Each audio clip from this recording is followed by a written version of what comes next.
وہ حضور کے لیے کہا گیا تھا آپ ان کے بیچ میں ہیں، تو حضور جب تک تھے تو عذاب نہیں آنا چاہیے تھا، حضور جب تک ہیں کسی کو بندر نہیں بنایا گیا، حضور جب تک ہیں کسی کو زمین میں نہیں دھسایا گیا۔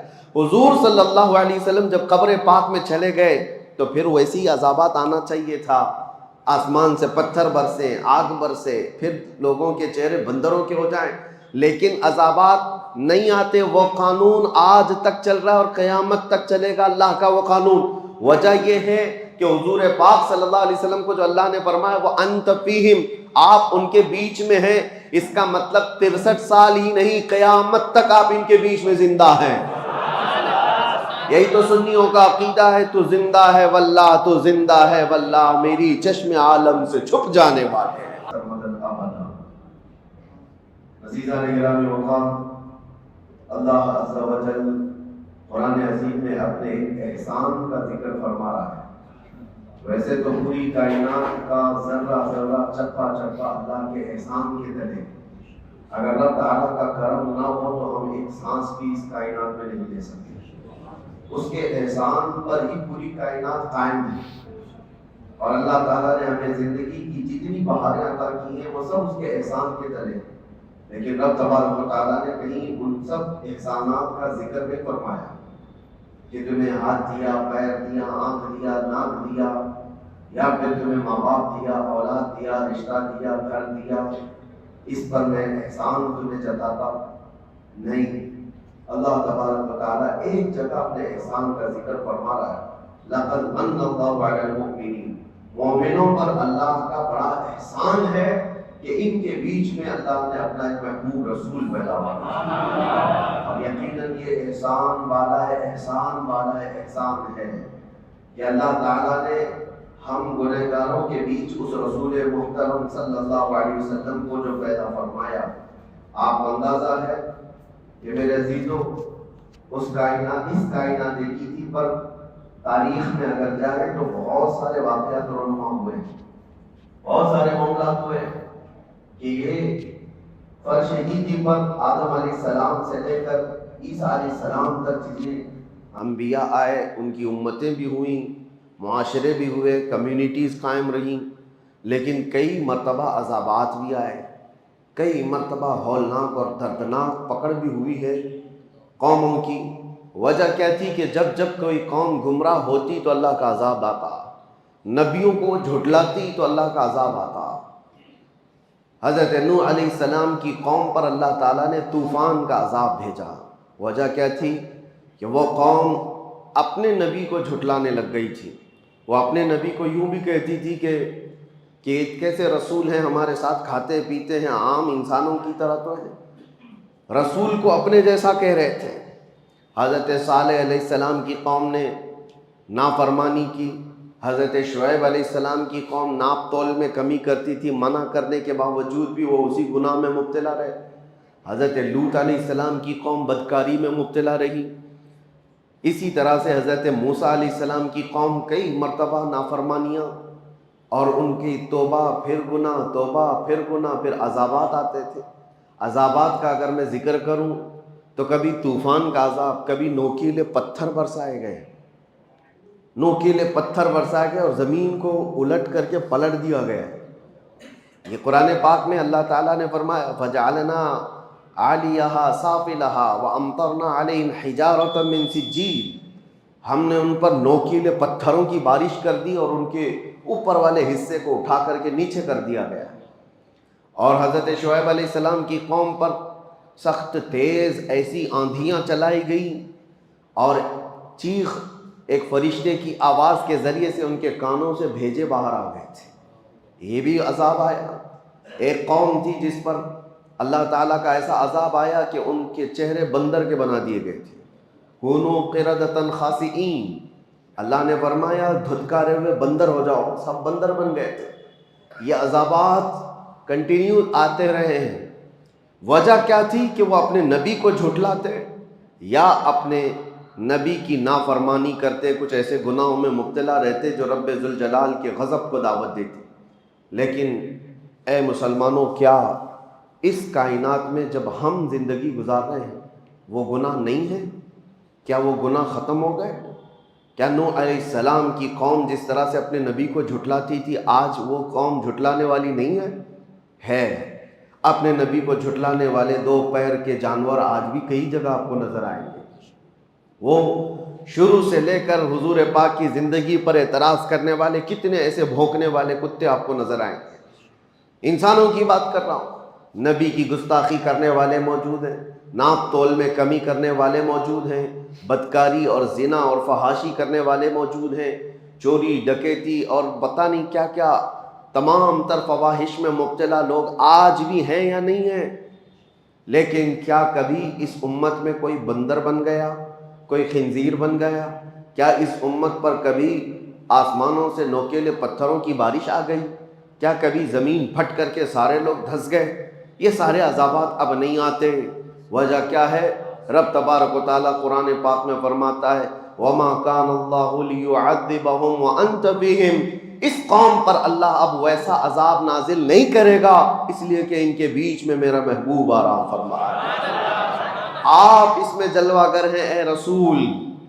اب اس سے دو چیزیں ثابت ہوتی ہیں، یہ آیت سے دو چیزیں ثابت ہوتی ہیں۔ اللہ کیا فرما رہا ہے؟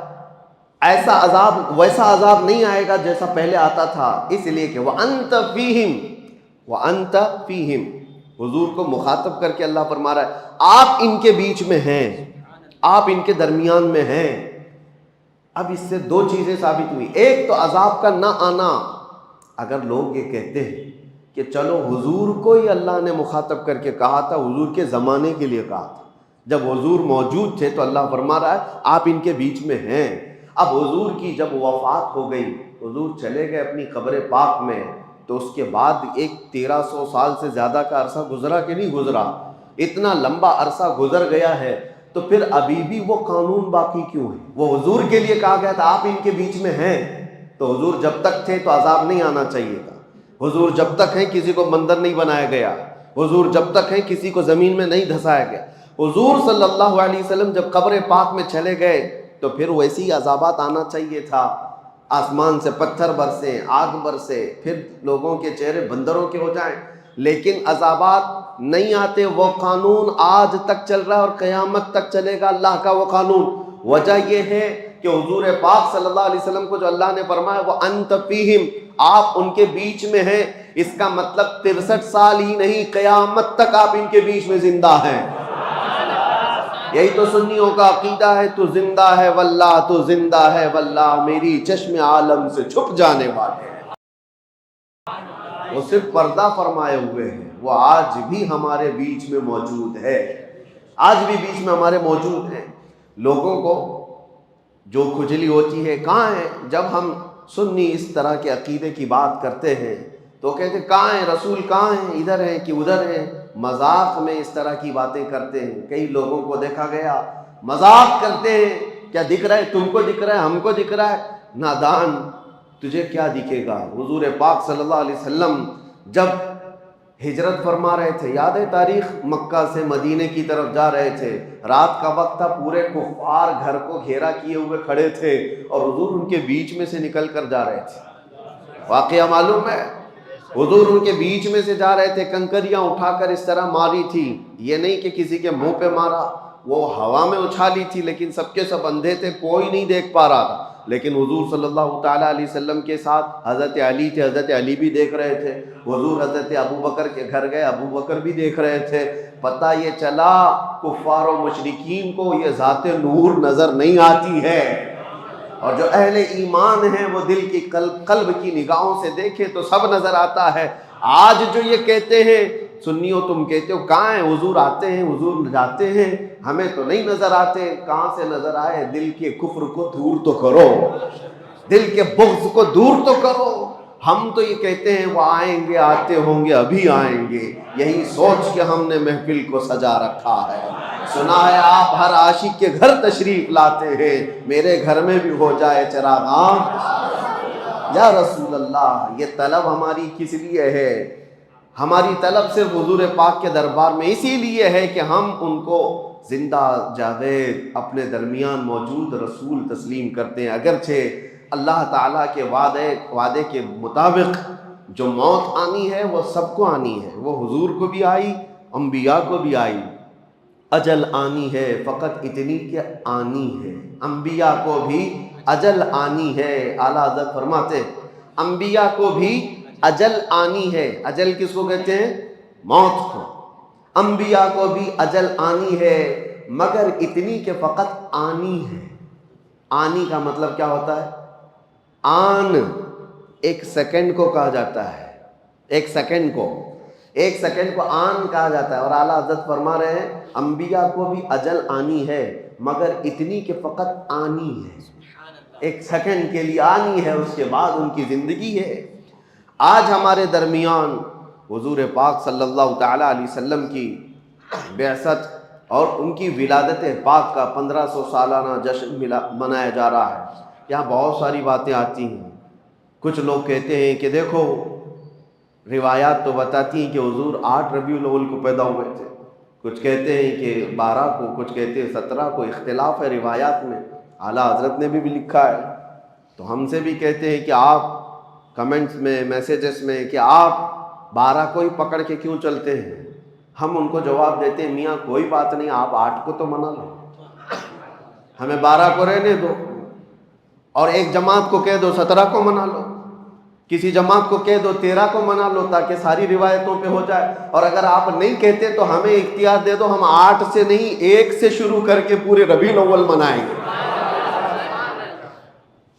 نہیں منانا ہے، نہیں کرنا ہے تو اعتراضات الگ الگ، اور پھر اس میں ایک کوڑ زدہ دل کا کوڑ جس کا ہے، ایسا عقیدے کا کوڑ نکل کر کے آئے۔ صاحب انہوں نے کہا ارے 12 ربیع الاول شریف کو حضور صلی اللہ علیہ وسلم کی ولادت کا دن تو مناتے ہو، آپ کو پتہ ہے اسی دن حضور کی وفات بھی ہوئی، حضور کی وفات بھی ہوئی، حضور کے انتقال کا دن بھی ہے، تو آپ دوسرے بزرگوں کے جس طرح انتقال کے دن کو مناتے ہیں، کیا حضور پاک صلی اللہ علیہ وسلم کے وفات کا غم نہیں کر سکتے؟ 12 ربیع الاول کو آپ خوشیاں مناتے تو ہیں، سب سڑکوں پہ نکل آتے ہیں اور لبیک یا رسول اللہ کہتے ہیں، مرحبا مرحبا کہتے ہیں، لیکن آپ کو حضور کے دنیا سے جانے کا غم نہیں ہے کہ حضور اسی دن دنیا سے تشریف لے گئے تھے، حضور پاک صلی اللہ علیہ وسلم کی وفات ہوئی تھی۔ سنیوں کو کھینچ لینے کی باتیں کی جاتی ہیں، جذباتی باتیں، ایموشنل کر کے کہ ہاں حضور کی وفات پر کون ایموشنل نہیں ہوگا۔ لوگوں کو لگتا ہے کہ ہاں حضور اس دن انتقال کیے تھے تو ہمیں غم ہونا چاہیے، آج خوشی کس بات کی؟ ان کے منہ پر تھپڑ لگاتے ہوئے کہو غم اس کا منائیں جو چلا گیا ہو، مر گیا ہو، مٹی میں مل گیا ہو، وہ تمہارا نبی ہوگا۔ ہمارا نبی تو صرف پردہ کیا ہوا ہے، وہ کل بھی زندہ تھا، آج بھی زندہ ہے۔ تو زندہ ہے واللہ، تو زندہ ہے واللہ، میری چشم عالم سے چھپ جانے والے، غم وہ کرے جس کا سب ختم ہو گیا۔ حضور پاک صلی اللہ تعالیٰ علیہ وسلم کی شریعت باقی ہے یا نہیں باقی؟ حضور پر اترا ہوا قرآن باقی ہے یا نہیں باقی ہے؟ حضور کا قرآن باقی ہے، حضور کی شریعت باقی ہے، حضور کی آل باقی ہے، حضور کی سنتیں باقی ہے، حضور کی حدیثیں باقی ہے، حضور کی باتیں باقی ہے، حضور کی ادائیں باقی ہے، حضور کا ہر عمل باقی ہے۔ کون سی چیز فنا ہو گئی؟ حتیٰ کہ حضور پاک صلی اللہ علیہ وسلم کے انتقال کے بعد آپ کو پتہ ہے میرا اور آپ کا انتقال ہو جائے، ہماری بیویاں عدت گزارنے کے بعد دوسرے سے نکاح کر سکتی ہیں، ان کے لیے جائز ہے، عدت ہونے کے بعد وہ کسی سے بھی نکاح کر سکتی ہیں، لیکن نبی کی جو زوجات ہیں امہات المؤمنین، ان کو موت تک کسی اور سے نکاح کرنے کی اجازت تھی ہی نہیں۔ حضور کے انتقال کے بعد کئی بیویاں حضور کی زندہ تھیں، حضور کی بیویاں زندہ تھیں، لیکن ان کو نکاح کرنے کی اجازت نہیں تھی۔ وجہ کیا ہے؟ ایک عورت اپنے شوہر کے ہوتے ہوئے دوسرے کے ساتھ نکاح کر ہی نہیں سکتی۔ وہ اور عورتیں ہیں جو اپنے مردوں کے انتقال کے بعد عدت گزار کر کے کر سکتی ہیں، لیکن رسول کی بیویاں نہیں کر سکتی، اس لیے کہ رسول زندہ ہیں، رسول پاک کی بیویاں ہماری مائیں ہیں۔ اور دوسری بات، ام المومنین عائشہ صدیقہ رضی اللہ تعالیٰ عنہا، توجہ چاہتا ہوں، حضور کس کے حجرے میں آج آرام کر رہے ہیں؟ جو جالیاں ہیں، حضور جس قبر میں آرام فرمائے وہ حضرت عائشہ کا حجرہ ہے، حضرت عائشہ کا گھر ہے، جس میں حضور صلی اللہ علیہ وسلم حضرت عائشہ کے ساتھ رہا کرتے تھے، اسی حجرے میں حضور دفن ہیں۔ تو جب انتقال ہوا، حضور کا دفن ہوا، حضرت عائشہ قبر پر جاتی تھی اور بیٹھتی تھی گھنٹوں، حجرہ ان کا ہے، گھر ان کا ہے، حضور کے پاس بیٹھتی تھی، پھر اس کے بعد 2.5 سال کا عرصہ گزرا کہ حضرت ابوبکر صدیق کا انتقال ہوا. اور حضرت ابوبکر صدیق کون ہیں؟ حضرت عائشہ کے باپ ہیں، والد ہیں. ان کو بھی حضور کے پہلو میں دفن کر دیا گیا. پھر بھی حضرت عائشہ کے پاس چابی تھی، حجرہ کھولتی تھی، بیٹھتی تھی. ایک طرف شوہر ہے اور ایک طرف باپ ہے، دونوں کی قبروں پر بیٹھتی تھی، زیارت کرتی یا وہ کافی وقت اس حجرے میں گزارتی. پھر عرصہ گزرا کہ حضرت عمر ابن خطاب کا انتقال ہوا. انتقال سے پہلے حضرت عمر نے وصیت کی تھی، انتقال سے پہلے حضرت عمر نے وصیت کی تھی کہ ام المومنین عائشہ صدیقہ سے اجازت لے لینا، اگر وہ اجازت دے تو مجھے حجرے میں دفن کرنا، نہیں تو عام قبرستان میں مجھے دفن کر دو، جنت البقیع میں. لوگوں نے آ کر کے حضرت عائشہ سے پوچھا، عمر کی خواہش ہے اندر دفن ہونے کی، آپ کیا کہتی ہیں؟ حضرت عائشہ کہتی ہوں میں نے اپنے لیے رکھی تھی لیکن عمر کو میں ترجیح دیتی ہوں، عمر ابن خطاب کے لیے وہ جگہ دے دیتی ہوں. چابی دے دیا. حضرت عمر ابن خطاب جب دفن ہوئے تو اس حجرے میں اب 3 قبریں ہیں، پتہ ہے نا، حضور صلی اللہ علیہ وسلم، پھر حضرت ابوبکر صدیق، پھر حضرت عمر ابن خطاب. پھر حجرہ بند ہو گیا. حضرت عائشہ صدیقہ رضی اللہ تعالیٰ عنہ کے پاس جو چابی تھی وہ آپ نے دے دی امت کے حوالے، اور اس کے بعد قبر کے پاس نہیں جاتی تھی، کبھی نہیں جاتی تھی، کبھی نہیں جاتی. اب پوچھو میرے عزیزو، حضرت عائشہ سے پوچھا گیا کہ آپ تو پہلے ہر دن جاتی، قبر کے پاس بیٹھتی، وقت گزارتی، اب کیوں نہیں جاتی؟ حضرت عائشہ کہتی ہیں پہلے تو رسول اللہ تھے، میرے شوہر ہیں، میرے باپ ابو بکر تھے، میرے باپ ہیں، وہ میرے محرم تھے. جب سے حضرت عمر آ گئے میرے لیے وہ غیر محرم ہے، میں ان سے پردہ کرنے کی وجہ سے نہیں جاتی ہوں. زندگی میں بھی ان سے پردہ کرتی تھی اس لیے نہیں جاتی ہوں. اب حضرت عائشہ سے کوئی سوال تو کرے، پردہ کس سے ہوتا ہے؟ پردہ زندوں سے ہوتا ہے کہ مردوں سے ہوتا ہے؟ ام المومنین عمر ابن خطاب سے پردہ کر کے بتا رہی ہے کہ عمر ابن خطاب اپنی قبر میں دیکھ رہے ہیں جو آ رہا ہے، جو جا رہا ہے. جب عمر سے حضرت عائشہ کا عقیدہ یہ ہے تو پھر حضور پاک کی حیات کا عالم کیا ہوگا؟ عزیزان گرامی وقار، یہ باتیں میں آپ کو اس لیے بتا رہا ہوں کہ جو کنفیوز کرنے کی کوشش کرے، معاذ اللہ رب العالمین. کچھ کتابیں بازاروں میں ایسی بھی نکل کے آئی ہیں، اردو کی، چھپی نہیں ہیں، آج بھی چھپی ہوئی ہیں. رسول اللہ مر کر مٹی میں مل گئے، معاذ اللہ، نعوذ باللہ من ذالک، یہ باتیں لکھی ہوئی ہیں اور اس کی آج تک لوگ تعویل کرتے ہیں. ہمارے کہنے کا مطلب یہ تھا، ہمارے کہنے کا مطلب وہ تھا. نادان ظالم، کسی کو گالی دے کر کے تو مطلب نکالے گا، کسی کو ماں کو، کسی کے باپ کو کہہ کر کے بعد میں پھر مطلب نکالو گے. وہ رسول پاک صلی اللہ تعالیٰ علیہ وسلم جہاں کے متعلق صحابہ کو اللہ فرماتا ہے لا ترفعوا اصواتکم فوق صوت النبی، اپنی آوازیں نبی کی آواز پر بلند مت کرنا، ورنہ کیا ہوگا؟ ان تحبط اعمالکم وانتم لا تشعرون، تمہارے اعمال ضائع کر دیے جائیں گے، تجھے خبر بھی نہیں ہوگی. یہ کس کو اللہ فرما رہا ہے؟ ایرے غیرے کو نہیں، صحابہ کو اللہ فرما رہا ہے. صحابہ جو امت کے سب سے اعلیٰ انسان تھے ان کو اللہ فرما رہا ہے نبی کے دربار میں بیٹھو تو آوازیں اونچی نہ کرو ان کے لیے. اور تم کتابوں میں کچھ بھی لکھ مارو اور پھر کہو کہ ہمارا مقصد یہ نہیں تھا، ہمارا مطلب یہ نہیں تھا. وہ صحابہ کرام حضور صلی اللہ تعالیٰ علیہ وسلم کی بارگاہ میں کیا کہتے تھے پتہ ہے؟ راعینا یا رسول اللہ. جب انہیں کوئی بات سمجھ میں نہیں آتی تو کہتے تھے راعینا یا رسول اللہ، ہماری رعایت کیجئے اللہ کے رسول. یہودیوں کی زبان میں یہ لفظ دوسرا معنی رکھتا تھا. یہودی راعینا کا مطلب یہ سمجھتے تھے ہمارا چرواہا، اور وہ مذاق اڑاتے تھے کہ دیکھو یہ صحابہ رسول کو کہتے ہیں ہمارا چرواہا. معاذ اللہ، یہ مذاق ہو رہا تھا. رب تبارک و تعالیٰ نے آیت نازل فرمائی یا ایھا الذین آمنوا لا تقولوا راعینا، اے ایمان والو رسول کے پاس جب بیٹھو تو راعینا مت کہنا. پھر اللہ خود ادب بھی سکھاتا ہے، کیا کہنا چاہیے؟ وقولوا انظرنا، کہو نظر کرم فرمائیے، اے رسول نظر کرم فرمائیے. اور پھر کہنے کی ضرورت کیا آتی ہے؟ واسمعوا، غور سے تو سنو. حضور کی باتیں عام لوگوں کی طرح نہیں ہے، جو کلمہ کہا جائے وہ سنو. اب پھر جانتے ہو صحابہ کرام ایسا سنتے تھے، ایسا سنتے تھے حضور کی باتوں کو، اور نقل ایسا کیا ہے حدیثوں میں ایک حرف بھی اگر ادھر سے ادھر ہوا تو صحابہ کہتے یہ حدیث ہے ہی نہیں، یہ حدیث ہی نہیں ہے. اگر حرف بدل گیا، لفظ بدل گیا تو صحابہ کہتے یہ حدیث نہیں ہے، لفظ بدلاؤ. جو رسول اللہ کی زبان سے نکلا ہوا حرف ہے، صحابہ اس کو سنتے تھے اور اسی طرح محفوظ کرتے تھے. عزیزان گرامی اوقات، اس دربار عالی جاہ کا ادب اللہ سکھا رہا ہے اور یہاں لوگ بڑے بھائی کی طرح، کبھی مر کر مٹی میں ملنے کی طرح، نعوذ باللہ ان کے علم کو کسی اور سے، جانوروں سے تشبیہ دیں. ہمیں بولنے میں بھی دقت ہوتی، ایکسپلین کرنے میں بھی جو ظالموں نے کہا ہے وہ دقت آتی ہے، پریشانی ہوتی ہے کہ کیسے نبی پاک صلی اللہ تعالیٰ علیہ وسلم کی بارگاہ میں یہ کہہ کر پھر اس کی تعویل کی جا رہی ہو. اللہ ایسے برے عقیدوں سے ہماری حفاظت فرمائے. اسی لیے اعلیٰ حضرت امام اہل سنت فاضل بریلوی رضی اللہ تعالیٰ عنہ سے پوچھو رسول پاک صلی اللہ تعالیٰ علیہ وسلم کا مقام و مرتبہ. انہوں نے کہیں ایک شبہ والا لفظ بھی ایسا ویسا ہو سکتا ہے، نہیں سکتا ہے، نہیں، بلکہ جب بھی بارگاہ مصطفیٰ میں کہا ہے وہ الفاظ استعمال کیے کہ آج بھی عقلیں دنگ ہیں اور حیران ہیں، اور کہا بارگاہ مصطفیٰ میں تیرے تو وصف عیب تناہی سے ہے بری. یا رسول اللہ تیرے تو وصف عیب تناہی سے ہیں بری، حیران ہوں میرے شاہ میں کیا کیا کہوں تجھے. لیکن رضا نے ختم سخن اس پہ کر دیا، خالق کا بندہ خلق کا آقا کہوں تجھے. یہ ہے عاشق رسول کی زبان. اور ہو سکتا ہے آپ کہیں میرا باپ اچھا، میری ماں اچھی، میرا استاد اچھا، میرا پیر اچھا. کہتے تو ہوں گے نا، آپ تو یہ کہتے ہوں گے فلاں پیر بہت اچھا، فلاں ولی بہت اچھا، فلاں استاد بہت اچھا.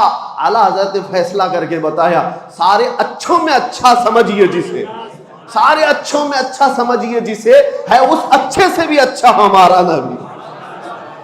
تم جس کو دنیا میں سب سے اچھا سمجھتے ہو سمجھ کر کے چلو، اور اس کے بعد اعلیٰ حضرت فرماتے ہیں اس اچھے سے بھی اچھا ہمارا نبی. اور پھر اگر تم یہ کہتے ہو کہ فلاں آدمی بہت اونچائی پر پہنچا ہے، بہت بلندی پہ پہنچا ہے، اس کا منصب بہت اونچا ہے، اس کا مقام بہت اونچا ہے، اعلیٰ حضرت کہتے ہیں سارے اونچوں میں اونچا سمجھیے جسے، جس کو بھی تم سمجھتے ہو سب سے اونچا ہے یہ آدمی. اعلیٰ حضرت کہتے ہیں ہے اس اونچے سے اونچا ہمارا نبی، ہے اس اونچے سے اونچا ہمارا نبی. کیا خبر کتنے تارے کھلے چھپ گئے پر نہ ڈوبے نہ ڈوبا ہمارا نبی. قرنوں بدلی رسولوں کی ہوتی رہی، چاند بدلی کا نکلا ہمارا نبی. بجھ گئی جس کے آگے سبھی مشعلیں، شمع وہ لے کر آیا ہمارا نبی. سب چمک والے اجلوں میں چمکا کیے، اندھے شیشوں میں چمکا ہمارا نبی. جن کے تلووں کا دھون ہے آب حیات، ہے وہ جان مسیحا ہمارا نبی، ہے وہ جان مسیحا ہمارا نبی. اب دیکھو مقام و مرتبہ کیسے ہوتا ہے، خلق سے اولیاء، اولیاء سے رسل. افضل کون ہے؟ خلق کا مطلب مخلوق، یہ ساری مخلوق سے افضل کون ہے؟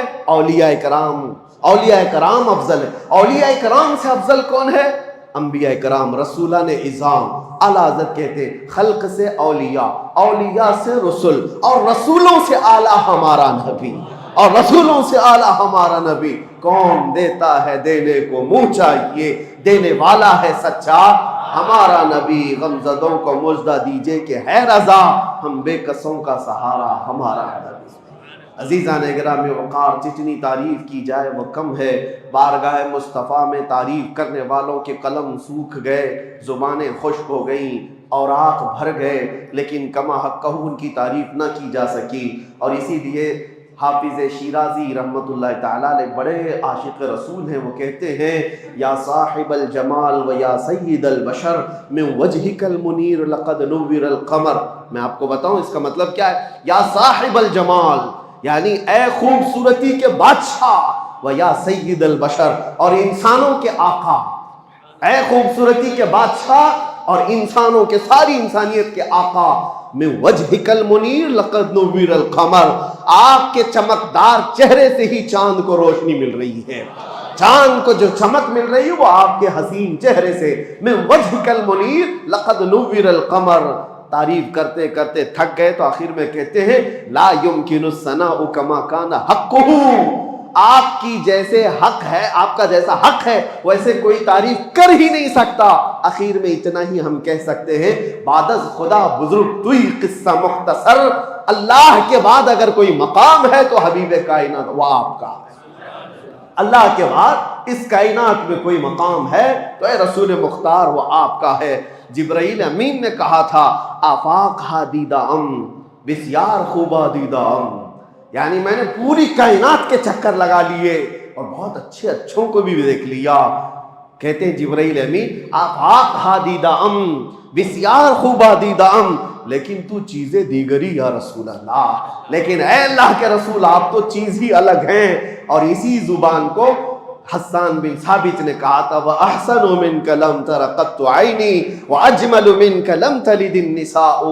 دیکھو حسان بن ثابت کیا کہتے ہیں، یا رسول اللہ آپ سے زیادہ حسین میری آنکھوں نے دیکھا ہی نہیں، آپ سے زیادہ حسین میری آنکھوں نے دیکھا ہی نہیں۔ شاعر کا ایک مزاج ہوتا ہے، وہ کسی کی تعریف کرتا ہے، لیکن حسان بن ثابت پہلے والے شعر میں جو کہہ گئے ایک شبہ پیدا ہو رہا تھا، ایک شبہ پیدا ہو رہا تھا، کیا ہے، ہر آدمی کو ہر آدمی دیکھ بھی تو نہیں سکتا۔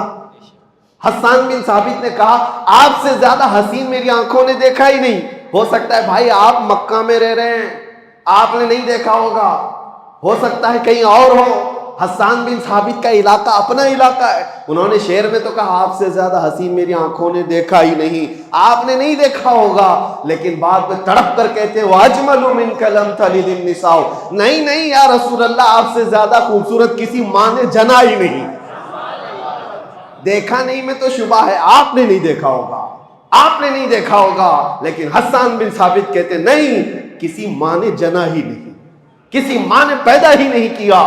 یہی بات حضرت جابر بن سمرہ کہتے ہیں، بات ختم کرتا ہوں ورنہ میرے عزیزوں حضور پاک کا تذکرہ آتا ہے تو دن کیا اور رات کیا، وقت کیا ہے اور طبیعت کیا ہے، ساری چیزیں بحال ہونے لگتی ہیں، ماحول میں خوشبوئیں آنے لگتی ہے۔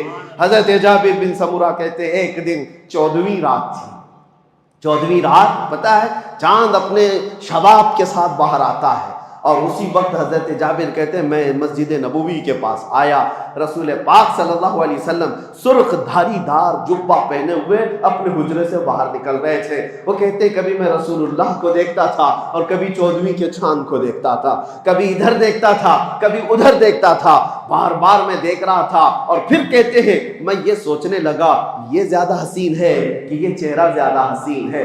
اخیر میں وہ تھک کر کے ادھر ادھر دیکھنے کے بعد چاند کو دیکھنا چھوڑ دیا، پھر رسول اللہ کی طرف دیکھتے رہ گئے، جس کو شاعر یوں کہتا ہے چاند سے تشبیہ دینا یہ بھی کیا انصاف ہے، چاند میں تو داغ ہے حضور کا چہرہ صاف ہے۔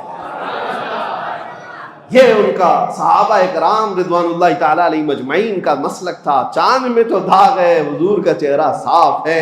اللہ کریم وہ حسین چہرے جمال جہاں آرا کی ہماری زندگی میں زیارت نصیب فرمائے۔ مولا کریم مرنے سے پہلے اس آمنہ کے لال کے قدموں میں ایک بار ہماری کھلی آنکھوں سے زیارت نصیب فرما، آخری سانس تک اس رسول محترم صلی اللہ علیہ وسلم کے ناموس کی حفاظت کی ہمیں توفیق عطا فرما۔ کائنات پر جتنے بھی سنی عاشق رسول بستے ہیں اے رب العالمین اس 1500 سالہ جشن عید میلاد النبی کی برکات سب کو عطا فرما دے، عقیدوں کی، اعمال کی، جان و مال کی، عزت و آبرو کی حفاظت عطا فرما۔ اے کریم خدا اس میلاد مصطفیٰ کے آنے سے پہلے ہم سب کو بخشے ہوئے میں شمار فرما دے، ہم سب کو جہنم سے آزاد ہونے والوں میں شامل فرما دے، اور بارگاہ مصطفیٰ میں پہنچ کر حضور کی جالیوں کے سامنے کھڑے ہو کر میرے آقا کے بارگاہ میں سلام پیش کرنے کی مہلت نصیب فرما۔ وصلی اللہ تعالی علی خیر خلقہ محمد وآلہ وصحبہ اجمعین، وآخر دعوانا الحمد للہ رب العالمین۔ السلام علیکم۔